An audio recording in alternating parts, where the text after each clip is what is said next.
توہین رسالت کی سزا سزائے موت ہے۔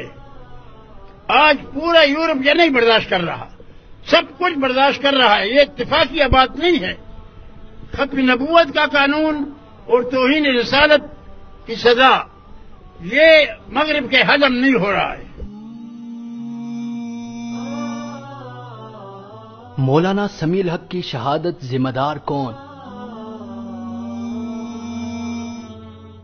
مولانا سمیع الحق پاکستان کے جید عالم دین، مدبر، سیاستدان اور دفاع پاکستان کا سب سے بڑا نام تھے۔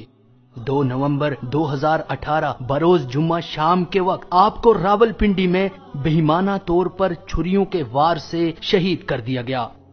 مولانا سمیع الحق 18 دسمبر 1937 میں نوشہرہ کے علاقے اکوڑا خٹک میں پیدا ہوئے۔ مولانا سمیع الحق نے دینی تعلیم اپنے والد اور دیگر مدارس سے حاصل کی۔ 1997 میں خیبر پختونخوا اسمبلی کے ممبر منتخب ہوئے۔ 1991 میں پہلی مرتبہ سینیٹر منتخب ہوئے۔ مولانا سمیع الحق نے 1985 افغانستان اور پاکستان کے خلاف برپا سوویت یونین کے خلاف جنگ میں بھرپور کردار ادا کیا۔ مولانا سمیع الحق ہزاروں مجاہدین اور افغان طالبان کے براہ راست استاد تھے۔ آپ 5 سے زائد جہادی اور سیاسی تنظیموں کے بانی اور سرپرست اراکین میں شامل رہے۔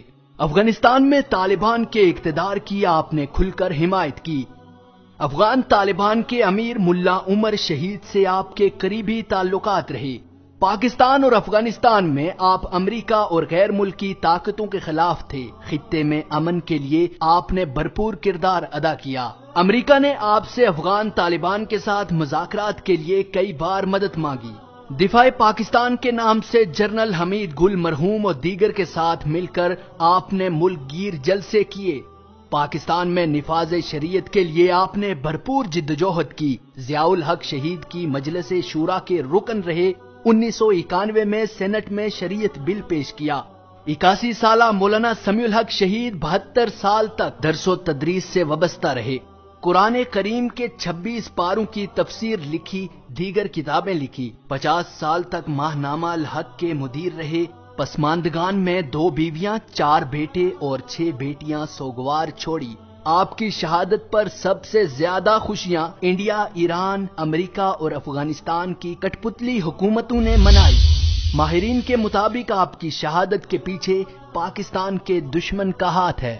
میں کہتا ہوں کشمیر اب بھی کہتا ہوں مجھے ٹیررسٹ بنا دو، مجھے پھانسی پر لٹکا دو، لیکن کشمیر آزاد جہاد کے بغیر آزاد نہیں ہوگا۔ جہاد قیامت تک جاری رہے گا۔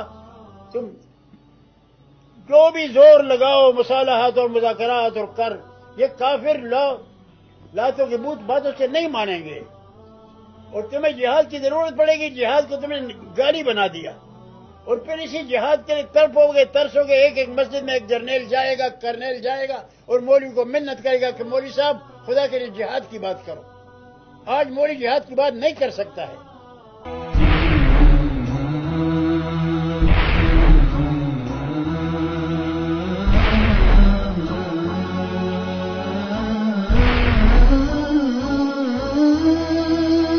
مثال اردو، سچ کا چہرہ۔